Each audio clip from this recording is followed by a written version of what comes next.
Good afternoon. Smart investor కు స్వాగతం. Stock markets flat గా ట్రేడ్ అవుతున్నాయి. ఈ మండే ఆఫ్టర్నూన్ నిఫ్టీ 8200 లెవెల్ దిగువన ట్రేడ్ అవుతోంది. ఆల్మోస్ట్ 4-5 పాయింట్స్ నష్టంతో కనిపిస్తుంది. సెన్సెక్స్ కూడా 30 పాయింట్ల నష్టంతో 27,045 పాయింట్ల దగ్గర ట్రేడ్ అవుతున్నాయి. So Infosys technologies result market ను డిసప్పాయింట్ చేసింది. సో Q2 రిజల్ట్ బాగుంది కానీ గైడెన్స్ బాగాలేదు. ఇది స్థూలంగా ఇన్ఫోసిస్ టెక్నాలజీస్ Q2 రిజల్ట్స్ పై మనం చేయగలిగిన కామెంట్. Q1 రిజల్ట్స్ నుంచి స్టాక్ ప్రైస్ ఆల్మోస్ట్ 20% పెరగడం చూస్తాం. సో దీంతో ఇక్కడ కొంత గైడెన్స్ వీక్ గా ఇవ్వడంతో ప్రత్యేకించి డాలర్ రెవెన్యూ గైడెన్స్ తగ్గించడం జరిగింది.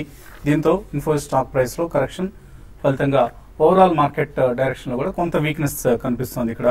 సో ప్రధానంగా నెగిటివ్ పాయింట్స్ చూస్తే మనకు ఇన్ఫోసిస్ Q2 రిజల్ట్స్ తర్వాతి పరిస్థితి ఒకసారి గమనిస్తే ఫైనాన్షియల్ ఇయర్ 2015-16 కి సంబంధించి డాలర్ రెవెన్యూ గైడెన్స్ ను 7.2, 9.2 ఇంతకుముందు ఇచ్చిన గైడెన్స్ ఇది. దీని నుంచి 6.4 to 8.4% ఉండొచ్చు డాలర్ రెవెన్యూ పెరిగే అవకాశాలన్న అంచనాను ఇన్ఫోసిస్ ప్రకటించింది. అలాగే chief financial officer Rajiv Bansal ఆయన రిజైన్ చేశారు. ఆయన రిజైన్ చేసి ఆయన ప్లేస్ లో ఎండి రంగనాథ్ అనే వ్యక్తి వస్తున్నారు. దీంతో కూడా కొంత ఇన్ఫోసిస్ లో నెగిటివ్ సెంటిమెంట్ ప్రధాన కారణంగా చెప్పుకోవచ్చు. అలాగే వాల్యూమ్ గ్రోత్ Q2 లోనే అంతకుముందు క్వార్టర్లో 5.4% ఉంటే అది 3.7% తగ్గడం. అలాగే బోర్డ్ న్యూ ఈసాప్ ప్లాన్ ప్రకటించింది. దీంతో ఈక్విటీ 2% డైల్యూట్ అయ్యే అవకాశం ఉంది. అంటే ఈక్విటీ పెరగబోతోంది ఇన్ఫోసిస్ టెక్నాలజీస్ కి రాబోయే రోజుల్లో 2% మేరకు అన్న వార్త కావచ్చు. ఇవన్నీ కూడా ఓవరాల్ గా కొంత నెగిటివ్ సెంటిమెంట్ కి దారితీస్తాయి. సో దీంతో ఐటీ స్టాక్స్ లో సెల్లింగ్ చూస్తున్నాం. అండ్ నిఫ్టీ సెన్సెక్స్ కూడా పాజిటివ్ గా ప్రారంభమై అక్కడ నుంచి నెగిటివ్ పరిస్థితిలోకి వెళ్ళాయి. నిఫ్టీ స్టాక్స్ లో మనం చూస్తే మెటల్ స్టాక్స్ మాత్రం స్ట్రాంగ్ గా ట్రేడ్ అవుతున్నాయి. మెటల్ స్టాక్స్ లో కొంత బులిష్నెస్ కనిపిస్తుంది. ఇక్కడ వేదాంత టాప్ గెయినర్ ఆల్మోస్ట్ 9% పెరిగింది ఇవాళ. యూబీఎస్ బ్రోకింగ్ సంస్థ యూబీఎస్ ఈ సంస్థకు సంబంధించి, అలాగే గోల్డ్మెన్ సాక్స్ ప్రధానంగా. సో ఈ సంస్థ టార్గెట్ ప్రైస్ 135 ఇచ్చింది. ప్రస్తుతం వేదాంత షేర్లు ఆల్మోస్ట్ 112 రూపాయల దగ్గర ట్రేడ్ అవుతున్నాయి. Hindalco next top gainer 7% లాభపడింది. అలాగే Tata steel another 3.5% లాభపడింది. BHEL, Tata Motors, GAIL, Cain, ICICI bank ఇవన్నీ కూడా నిఫ్టీలో టాప్ గెయినర్స్ లిస్ట్ లో ఉంటే లూజర్స్ లిస్ట్ లో ఉన్నాయి. Bank of Baroda forex scam జరిగింది. కొంతమంది సిబ్బంది ఫారెక్స్ స్కామ్ చేశారు అన్న వార్తలతో bank of Baroda stock top loser వాళ్ళ నిఫ్టీలో ఆల్మోస్ట్ 3% వరకు నష్టంతో ట్రేడ్ అవుతుంది. తర్వాత స్థానంలో Lupin, BPCL, HCL technologies, Hero MotoCorp, SBI, RCom, Axis bank ఇవన్నీ కూడా స్వల్ప నష్టాలను ఫేస్ చేస్తున్నాయి. బట్ మిడ్ క్యాప్స్ లో కొంత అవుట్ పెర్ఫార్మెన్స్ కనిపిస్తుంది మనకు. పవర్ స్టాక్స్ ఇవాళ యాక్టివ్ ట్రేడ్ అవుతున్నాయి. డిస్కామ్స్ అంటే డిస్ట్రిబ్యూషన్ కంపెనీస్ ఏవైతే స్టేట్ ఎలక్ట్రిసిటీ బోర్డ్స్ సంబంధించిన డిస్కామ్స్ అంటాం మనం వాటిని, డిస్ట్రిబ్యూషన్ కంపెనీస్. ఇవి ఏవైతే డెట్ బర్డెన్ తో సతమతం అవుతున్నాయో వాటిని గవర్నమెంట్ బాండ్స్ గా కన్వర్ట్ చేస్తారు. గవర్నమెంట్ బాండ్స్ గా కన్వర్ట్ చేసిన తర్వాత వాటి బాధ్యత అంతా కూడా స్టేట్ గవర్నమెంట్స్ తీసుకుంటాయి. 4 to 5 years లో ఈ బాండ్స్ కి సంబంధించిన చెల్లింపులు జరుగుతాయి అన్న వార్తలు రావడంతో పవర్ స్టాక్స్ లో మనం స్ట్రాంగ్ మూవ్స్ చూస్తున్నాం. లైక్ టాటా పవర్ కావచ్చు, R power, Adani power, Adani transmission ఇటువంటి స్టాక్స్ అని లాభాలు ట్రేడ్ అవుతున్నాయి. అలాగే కమోడిటీ స్టాక్స్ ముందే అనుకున్నాం మనం. హిందాల్కో, టాటా స్టీల్, వేదాంత, లైక్ కోరమాండల్ ఇంటర్నేషనల్ స్ట్రాంగ్ గా ట్రేడ్ అవుతుంది. జెన్సార్ టెక్నాలజీస్ 16% పెరిగింది. ఎవరెస్ట్ ఇండస్ట్రీస్, యూనిటెక్ 10% పెరిగింది. యూనికేమ్ ల్యాబ్స్ స్ట్రాంగ్ గా ట్రేడ్ అవుతుంది. అలాగే Vaibhav global, Aadhunik Metaliks, GMDC, Astra micro, Motherson Sumi ఇటువంటి స్టాక్స్ అన్ని కూడా స్ట్రాంగ్ గా పెర్ఫార్మ్ చేస్తున్నాయి. అయితే అఫ్ కోర్స్ మెటల్ కాస్ట్ కావచ్చు లేదా మెటలిస్ట్ కావచ్చు, అలాగే శ్రీ రేణుకా షుగర్స్, ఇన్ఫోసిస్ టెక్నాలజీ ఇటువంటి స్టాక్స్ లో మనం కొంత సెల్లింగ్ చూస్తున్నాం. సో మిక్స్డ్ ట్రెండ్ కనిపిస్తుంది. ఇండెక్స్ పరంగా ఫ్లాట్ గా ఉన్నాయి కానీ మిడ్ క్యాప్స్ లో మాత్రం కొంత హైటెండ్ యాక్టివిటీ. అలాగే బ్యాంక్ స్టాక్స్ లో ప్రత్యేకించి ప్రైవేట్ బ్యాంక్ స్టాక్స్ లో ఒక పాజిటివ్ ట్రెండ్ చూస్తున్నాం. ఐసిఐసిఐ బ్యాంక్ లాంటి స్టాక్స్ లో, అలాగే ఎస్ బ్యాంక్ లాంటి స్టాక్ ఇవి స్ట్రాంగ్ గా పెర్ఫార్మ్ చేస్తున్న సమయం ఇది. అలాగే మరొక కీలకమైన డేటా కూడా ఇవాళ రాబోతుంది. సెప్టెంబర్ నెల CPI డేటా అండ్ ఆగస్టు నెల IIP డేటా. ఈ రెండు డేటా కూడా కొంత మార్కెట్ గమనాన్ని ప్రభావితం చేయబోతున్న అంశాలు. ఇక మార్కెట్ పరిస్థితి గురించి మాట్లాడేందుకు మనతో అనలిస్ట్ సిద్ధంగా ఉన్నారు. సో ఇండెక్స్ పరంగా మనం కొంత ఫ్లాటిష్ ధోరణి చూస్తున్నాం. ఇన్ఫోసిస్ రిజల్ట్ గైడెన్స్ కొంత డిసప్పాయింట్ చేసింది. ఆల్ ఇన్ ఆల్ మార్కెట్ ఎటువంటి మూవ్స్ కు లోన్ అవుతుంది అనుకుంటున్నారు? Yeah, basically it's a mixed bag అండి. లాస్ట్ 5 to 7 ట్రేడింగ్ సెషన్స్ లో I think reasonably strong buying జరిగిందని చెప్పాలి. అందుకని కొద్దిగా కన్సాలిడేషన్ అనేది తప్పదండి, డెఫినెట్లీ అది వస్తుంది. ట్రేడింగ్ ప్రాఫిట్స్ కూడా they will take it of the table. అందులో ఈ రోజు రిజల్ట్ సీజన్ మొదలైన అంటే మేజర్ రిజల్ట్ ఇన్ఫోసిస్ ప్రకటించింది కాబట్టి ఐ థింక్ కొద్దిగా ప్రాఫిట్స్ తీసుకోవడం అనేది డెఫినెట్లీ ఆల్వేస్ జరిగేదేనండి. గతంలో కూడా మనకి హెచ్సిఎల్ టెక్ వాళ్ళు ప్రీ రిజల్ట్స్ వార్నింగ్ అనేది ఇచ్చారు. ఈ రోజు ఇన్ఫోసిస్ రిజల్ట్స్ కూడా కామెంటరీ అబౌట్ గైడెన్స్ అనేది అంత ఆశాజనకంగా లేదు. డెఫినెట్లీ కాన్స్టెంట్ కరెన్సీలో బాగున్నా కానీ డాలర్ టర్మ్స్ లో కొద్దిగా వీక్నెస్ కనిపిస్తుంది అని చెప్పి వాళ్ళు ఇచ్చారు కాబట్టి I think definitely profit booking కి గురవుతున్నాయి. కానీ స్పొరాడిక్ ఆర్ మిక్స్డ్ బ్యాక్ కొన్ని మీడియం స్మాల్ క్యాప్ స్టాక్స్ లో మనం స్ట్రాంగ్ యాక్షన్ అనేది చూస్తున్నాం. సో ఓవరాల్ కొద్దిగా మనకి కన్సాలిడేషన్ ఫేజ్ లోనే వెళ్లే అవకాశం కనిపిస్తుంది, కానీ వీక్నెస్ అయితే కనిపించలేదు మార్కెట్ లో. సో కొద్దిగా wait and watch cautious mode లో ఉండి ఎక్కడైనా స్ట్రాంగ్ డిప్స్ కనిపిస్తే మాత్రం it calls for a strong buying అనే చెప్పొచ్చండి. సో టెక్నికల్లీ ఏ పరిస్థితులు కనిపిస్తున్నాయి స్టాక్ మార్కెట్స్? మార్కెట్ చూస్తుంటే ఈ వారం కూడా కన్సాలిడేషన్ ధోరణిలో వెళ్లే అవకాశం ఉంది. ఎందుకంటే మనం లాస్ట్ వీక్ చూసాము నిఫ్టీ ఒక మేజర్ రెసిస్టెన్స్ ని అప్వర్డ్ బ్రేక్అవుట్ చూసాము. అప్వర్డ్ బ్రేక్అవుట్ తర్వాత ఒక మైనర్ పుల్ బ్యాక్ రియాక్షన్ అనేది ఈ వారం వస్తుంది. సో ఆ పుల్ బ్యాక్ రియాక్షన్ కూడా మనం ఇవాళ చూస్తున్నాం. కాకపోతే బ్యాంక్ నిఫ్టీ ఇండెక్స్ చూస్తే కనుక లాస్ట్ వీక్ బ్రేక్అవుట్ రాలేదు, కొంచెం స్వల్పంగా కొంచెం వీక్నెస్ తోటి క్లోజ్ అవడం తోటి ఈ వారం కూడా బ్యాంక్ స్టాక్స్ అని కూడా కొంచెం కన్సాలిడేషన్ వెళ్లే అవకాశం ఉంది. కానీ ఓవరాల్ గా చూస్తే కనుక మంత్లీ చార్ట్ లోను అలాగే డైలీ చార్ట్ లోను ట్రెండ్ ఇంకా రివర్స్ కాలేదు. పూర్తిగా ఒక 6-7 ట్రేడింగ్ సెషన్స్ తర్వాత కంటిన్యూస్ అప్ ట్రెండ్ తర్వాత ఒక ఓవర్ బాట్ పొజిషన్ లో ఉంది. కాబట్టి short term extreme short term అంటే నెక్స్ట్ 2-3 డేస్ కోసం ఒక మైనర్ పుల్ బ్యాక్ రియాక్షన్ వచ్చేది తప్ప పెద్ద ఏం వీక్నెస్ కనిపించట్లేదు. ఒకవేళ కనుక మార్కెట్ కొంచెం ఫర్దర్ గా ఇవాళ కనుక మూడో రోజు 8,200 పరీక్షిస్తుంది. ఒకవేళ 8200 దగ్గర కనుక ఫెయిల్ అయిందంటే నెక్స్ట్ ఫ్యూ డేస్ ఒక 100 పాయింట్స్ కరెక్షన్ 8,100 వరకు వెళ్ళే అవకాశం ఉంది. ఒకవేళ 8100 కూడా ఫెయిల్ అయిందంటే మేజర్ సపోర్ట్ 8,000 దగ్గర కనిపిస్తుంది. 8,000 బ్రేక్ అవుతేనే మార్కెట్ లో ఒక షార్ట్ టర్మ్ వస్తుంది, కానీ ఇమీడియట్ గా వచ్చే అంత రిస్క్ లేదనిపిస్తుంది. ఆ 8,000 పరీక్షించే అవకాశం అంతా కనిపించలేదు. సో ఓవరాల్ గా లాంగ్ పొజిషన్స్ స్ట్రిక్ట్ గా 8,100 క్లోజింగ్ బేసిస్ కింద పెట్టి స్టాప్ లాస్ పెట్టి హోల్డ్ చేయొచ్చు. షార్ట్ పొజిషన్స్ మటుకు పూర్తిగా అవాయిడ్ చేయండి, ఎందుకంటే సపోర్ట్ ఇంకా బ్రేక్ కాలేదు కాబట్టి. ఓకే అండి, కాలర్స్ లైన్ లో ఉన్నారు. మొదటి కాలర్ హైదరాబాద్ నుంచి సురేష్. హలో. నమస్తే అండి. నమస్తే అండి, అడగండి. జిన్ని ఫిల్మెంట్స్ అండి. జిన్ని ఫిల్మెంట్స్ కొన్నామండి 29 లో. దాని పొజిషన్ ఎంత? జిన్ని ఫిల్మెంట్స్ హోల్డ్ చేయొచ్చు ఇది? యా, రీసెంట్లీ చాలా స్ట్రాంగ్ యాక్టివిటీ చూసామండి, బోత్ అప్ అండ్ డౌన్. అంటే అది షార్ప్ గా పెరిగిన స్టాక్ మళ్ళీ కొన్ని రోజులు it has given up it's gains అనమాట. అంటే రీసెంట్ టైమ్స్ లో టెక్స్టైల్ స్టాక్స్ అన్ని కూడా మనకి మంచి లైమ్ లైట్ లో ఉన్నాయి కాబట్టి కొద్దిగా వాయిలెంట్ ఫ్లక్చుయేషన్స్ కూడా మనం చూస్తున్నాం. సో మీరు 29 లో కొన్నారు, ఓవరాల్ గా బాగానే ఉంటుంది next 1 or 2 years. And recently మనకి కాటన్ ప్రైజెస్ కూడా బాగానే పడ్డాయి కదా, I think you should stay invested అండి.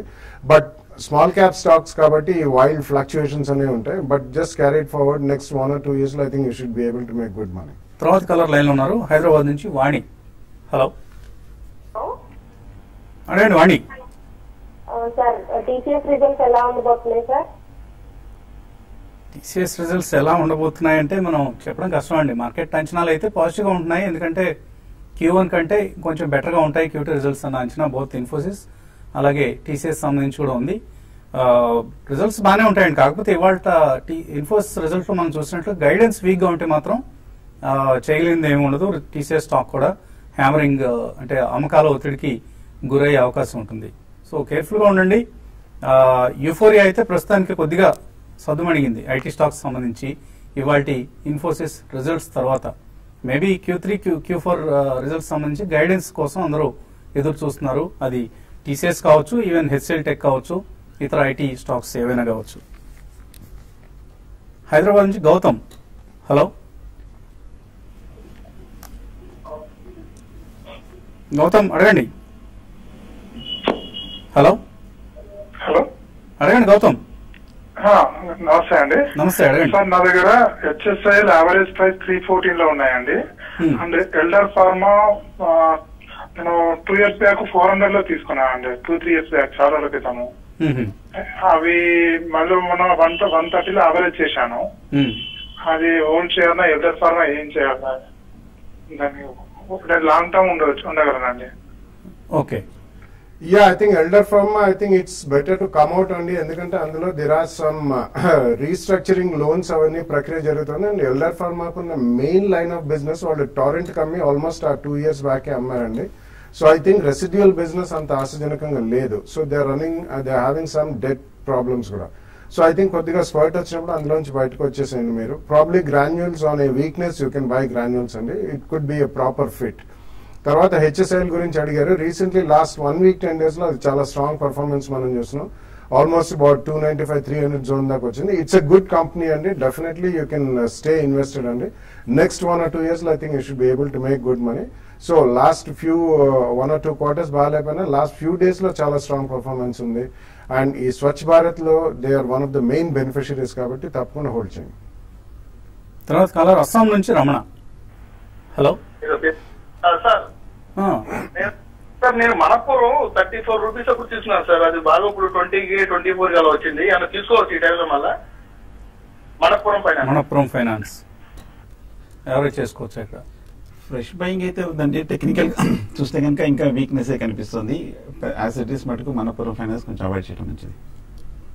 సో ప్రస్తుతానికి అవాయిడ్ చేయండి. మనపురం ఫైనాన్స్ అంత స్ట్రాంగ్ ప్లాట్ఫామ్ మీద ఉన్న కంపెనీ కాదు. మేబీ ఫైనాన్షియల్ సర్వీసెస్ ఇండస్ట్రీస్ సంబంధించి కొద్దిగా బుల్లిష్ అవుట్లుక్ వచ్చినప్పుడు ఇది కూడా పార్టిసిపేట్ చేయొచ్చు. అప్పటి వరకు మాత్రం వీక్నెస్ కొనసాగుతుందండి మనపురంలో. తర్వాత కాలర్ బెంగళూరు నుంచి సత్యనారాయణ.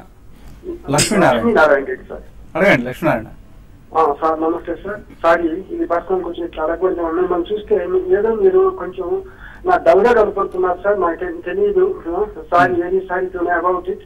మీరు మీ యాంకరింగ్ కానీ ఎంతో హ్యాపీగా హ్యాండ్సమ్ గా ఉండేది. కానీ మీరు ఏదో నా ప్రాబ్లం తోటి మీరు ఇన్ని రోజులు నుండి వచ్చినట్లున్నారు. ఇది అడగకూడదు మాట్లాడి కూడా మీ మీద అభిమానంతో అడుగుతున్నాను సార్. అంతకు మించి ఇంకేమీ లేదు సార్. Thank you. ఇదే ఒకసారి చెప్పండి ఏంటి మీ ప్రాబ్లం? ఇంకేం లేదు సార్. వన్ మాటలు వరంలో చెప్పండి. ఇంకేం sir. Okay, thank you sir. Thank you for your concern. నా పట్ల చూపించిన అభిమానాన్ని కూడా కృతజ్ఞుడిని. మా నాన్నగారు 20 రోజుల క్రితం చనిపోయారండి. అందువల్లనే కర్మకాండలో భాగంగా ఇలా ఈ అవతారంతో, గుండె అవతారంతో మేము ముందుకు రావడం జరిగింది.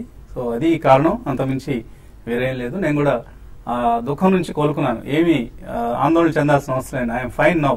మీతో 20 రోజులు గడపలేనందుకు కూడా చింతిస్తున్నాను. తర్వాత కాలర్ గుంటూరు నుంచి వెంకటేష్. హలో ఏమండి?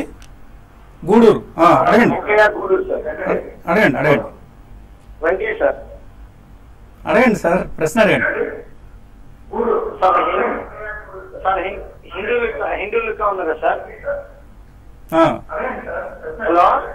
ఓకే, మీరు టీవీ వాల్యూమ్ తగ్గించాలండి, లేకపోతే కన్ఫ్యూజ్ అవుతాం. మీరు మేమిద్దరం కన్ఫ్యూజన్ లో ఉంటాం. ఓకే అండి. తర్వాత కాల్ కట్ అయింది. మీరు టీవీ వాల్యూమ్ తగ్గించి ప్రశ్న అడగాలండి కాల్ చేసినప్పుడు. లక్ష్మి హైదరాబాద్ నుంచి. హలో సార్, నమస్తే అండి. నమస్తే అండి, అడగండి. మా హస్బెండ్ సెంట్రల్ గవర్నమెంట్ ఎంప్లాయ్ అండి. ఓకే అండి. మీరు కూడా ఇన్వెస్ట్మెంట్స్ అంటే జీపీఎఫ్ లో మాత్రమే ఉంటున్నాయి. చాలా రోజులుగా మీ ప్రోగ్రామ్ చూస్తున్నా అండి. నేను కూడా స్టాక్ మార్కెట్ లో స్టార్ట్ చేయాలనుకుంటున్నాం. ఓకే అండి. అంటే ఎలా మ్యూచువల్ ఫండ్స్ ద్వారా స్టార్ట్ చేయాలంటున్నారు కదా, దేంట్లో పెట్టమంటారు, ఎలా అని కొంచెం ఐడియా. మ్యూచువల్ ఫండ్స్ లో ఇన్వెస్ట్ చేయడం ద్వారా స్టార్ట్ చేస్తే మనకు కొద్దిగా అనుభవం వస్తుందండి. అందుకని ఆ ఉద్దేశంతో చెప్తూ ఉంటాం. వీలైతే రేపు పొద్దున బిజినెస్ బ్రేక్ఫాస్ట్ షోలో బాలరాజ్ గారని మన సర్టిఫైడ్ ఫైనాన్షియల్ ప్లానర్, చక్కటి ఎక్స్పర్ట్ మ్యూచువల్ ఫండ్స్ సంబంధించి ఆయన వస్తారు. వీలున్నంత వరకు రేపు మార్నింగ్ ప్రోగ్రామ్ చూడండి. మీరు 8:30కి బిజినెస్ బ్రేక్ఫాస్ట్ షో అని ప్రసారం అవుతుంది.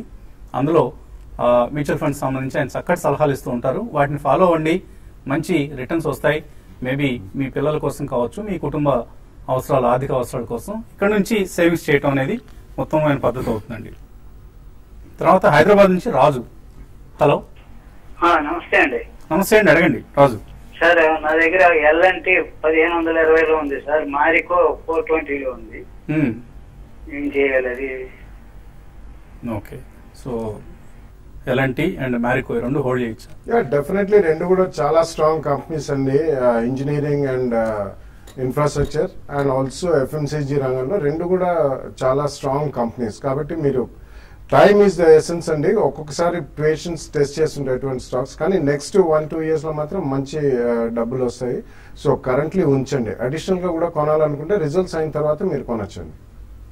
రెండు మ్యారికో కూడా ఇదే సలహా ఇస్తారు. డెఫినెట్లీ. తర్వాత కాలర్ బాలసుబ్రహ్మణ్యం లైన్ లో ఉన్నారు. హలో హలో అడగండి బాలసుబ్రహ్మణ్యం గారు. హలో, అడగండి వినిపిస్తాను. బెర్జర్ పెయింట్స్ తీసుకుంటే ఎలా ఉంటుందండి? నేను బాలసుబ్రహ్మణ్యం, న్యూజిలాండ్ నుంచి. న్యూజిలాండ్ నుంచి,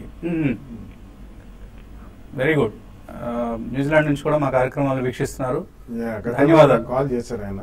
ఓకే, డెఫినెట్లీ అండి, it's a good stock. Selection కూడా మంచిదే.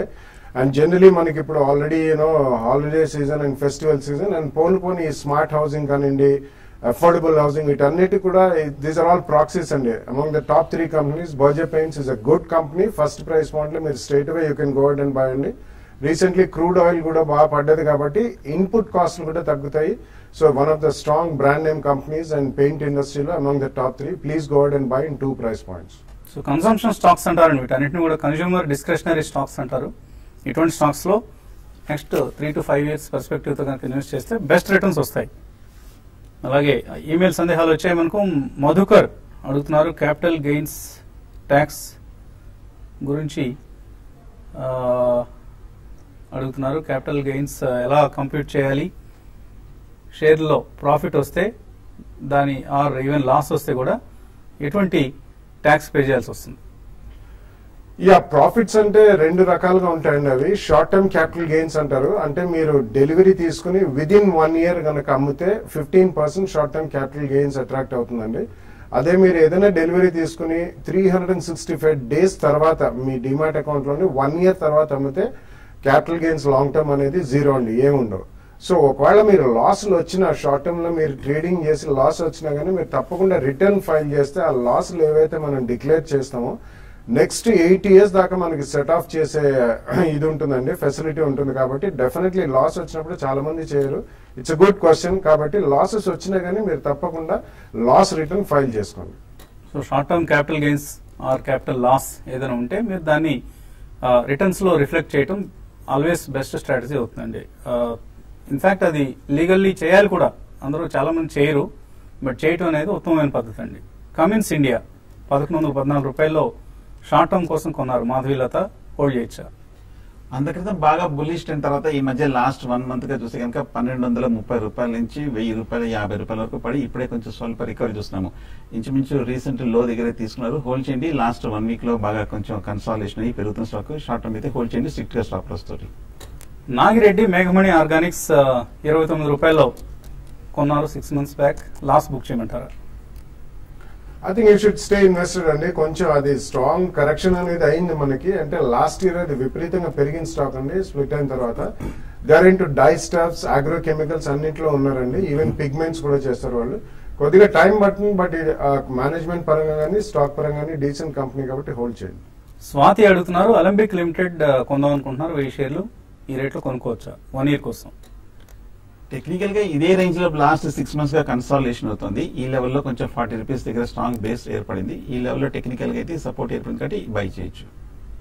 Jaganmohan Rao long term investor Tata steel 320 రూపాయల్లో కొన్నారు. ఎగ్జిట్ అయ్యి మళ్ళీ రీఎంటర్ కావచ్చా లేకపోతే హోల్డ్ చేయమంటారా? అలాగే టాటా మోటార్స్ కూడా ఉన్నాయండి దగ్గర. ఇప్పుడే స్వల్పంగా రీబౌండ్ చేస్తున్నాం కానీ కొద్దిగా టైం పడుతున్నారు. మీరు లాంగ్ టర్మ్ ఇన్వెస్టర్ అన్నారు కాబట్టి డెఫినెట్లీ నాట్ టు వరీ అండి. అది ప్రాబ్లీ ఏదైనా మళ్ళీ అరౌండ్ 200-220 జోన్ లో వస్తే సెకండ్ ప్రైస్ పాయింట్ లో కొనండి. అట్లీస్ట్ 3 year వ్యూ ఉంటే I think they are both good companies. But probably right now మీరు చేసినప్పుడు బ్యాడ్ ఇన్వెస్ట్మెంట్స్ అని చెప్పొచ్చు. బట్ మెటల్స్ కొద్దిగా పుంజుకున్నాయి. ఈవెన్ టాటా మోటార్స్ కూడా గోయింగ్ ఫార్వర్డ్ కొద్దిగా వెహికల్ సేల్స్ పెరిగితే రెండిట్లో డీసెంట్ మనీ వస్తుంది. రవి వర్మ అడుగుతున్నారు బలరాంపూర్ చిని 85 రూపాయల్లో, శ్రీ రేణుకా షుగర్స్ 30 రూపాయల్లో 1 year బ్యాక్ కొన్నారు. భారీ నష్టంలో ఉన్నారు, ఏం చేయమంటారు? 2 స్టాక్స్ లాస్ట్ 1 year గా బేరిష్ అయిన తర్వాత ఈ మధ్య గత 1-2 నెలలుగా కొంచెం బాగా స్ట్రాంగ్ రికవరీ మనం చూసాము. బట్ మీ రేట్ రావాలంటే చాలా సమయం పడుతుంది. నా ఉద్దేశం ఇంచుమించు ఇంకా కొంచెం ఫర్దర్ ర్యాలీ ఇస్తే ఎగ్జిట్ అవ్వడం మంచిది. ఇనుగంటి వెంకయ్య అడుగుతున్నారు టాటా ఎలక్సీ ఈ రేట్లో తీసుకోవచ్చా? I think you should wait and this has been one outstanding performer. Last 12 to 18 months చూస్తే ఆల్మోస్ట్ 5 times పైన పెరిగింది కాబట్టి కొంచెం సెప్టెంబర్ క్వార్టర్ రిజల్ట్స్ దాకా చూడండి. రీసెంట్లీ మనకి టెక్నాలజీ స్టాక్స్ లో కొద్దిగా ప్రీ రిజల్ట్స్ కామెంటరీ కూడా అంత ఆశాజనకంగా లేదు కాబట్టి it's a good company. But స్వల్పంగా వెయిట్ చేసి రియాక్షన్ లో కొనండి. రిజల్ట్స్ ముందు టీసీఎస్ తీసుకుందాం అనుకుంటున్నారు, రామకృష్ణ సోమంచి తీసుకోవచ్చా? గత 6 నెలలుగా ఇదే సైడ్ వేస్ రేంజ్ లో కంటిన్యూ అవుతుంది. 2800 బ్రేక్అవుట్ కాలేకపోతుంది. పైగా ఇవాళ రిజల్ట్ ఇన్ఫోసిస్ కూడా చూసాం కాబట్టి కొంచెం వెయిట్ చేయడం మంచిది. రిజల్ట్ వచ్చిన తర్వాత కరెక్షన్ చెక్ తీసుకోవచ్చు. కమల్ అడుగుతున్నారు, ఇన్ఫోసిస్ 580 రూపాయలు కొన్నారు గతంలో, 6 months టార్గెట్ ఎంత ఎక్స్పెక్ట్ చేయొచ్చు? 1200 దగ్గర స్ట్రాంగ్ రెసిస్టెన్స్ కనిపిస్తుంది. గత 6 నెలలుగా చూస్తే కనుక ఈ లెవెల్ కొంచెం బ్రేక్అవుట్ కాలేకపోతుంది. షార్ట్ టర్మ్ అయితే కనుక 1200 బ్రేక్ అయిందని పర్లేదు, బట్ కానీ ఇవాళ రియాక్షన్ చూస్తుంటే further short term weakness continue అయ్యే అవకాశం కనిపిస్తుంది. మార్గ్ షేర్స్ గురించి అడుగుతున్నారు ఎంఆర్ ప్రసాద్, ఫండమెంటల్ ఎటువంటి కంపెనీ ఇది? బేసిక్లీ ఇన్ఫ్రాస్ట్రక్చర్ రంగానికి చెందిందండి, Chennai based company. But so అంత స్ట్రాంగ్ ఫండమెంటల్స్ అంటూ వీటన్నిటి కూడా కొద్దిగా డెడ్ బర్డ్ అనేది ఎక్కువ ఉంది. కాబట్టి మీరు ఫ్రెష్ గా కొనదలుచుకుంటే మాత్రం I think you can wait, there are better options అండి. అలాగే కొన్ని మెయిల్స్ మ్యూచువల్ ఫండ్స్ గురించి వచ్చాయి. వీళ్ళందరూ కూడా సేమ్ సలహా. రేపు పొద్దున బిజినెస్ బ్రేక్ఫాస్ట్ షోలో మ్యూచువల్ ఫండ్ అనలిస్ట్ బాలరాజ్ గారు ఉంటారు. ఆయన ఇచ్చే సలహాల కోసం ఎదురు చూడండి. ఇది వాటి స్మార్ట్ ఇన్వెస్టర్. రేపు పొద్దున బ్రేక్ఫాస్ట్ షోలో మళ్ళీ కలుద్దాం.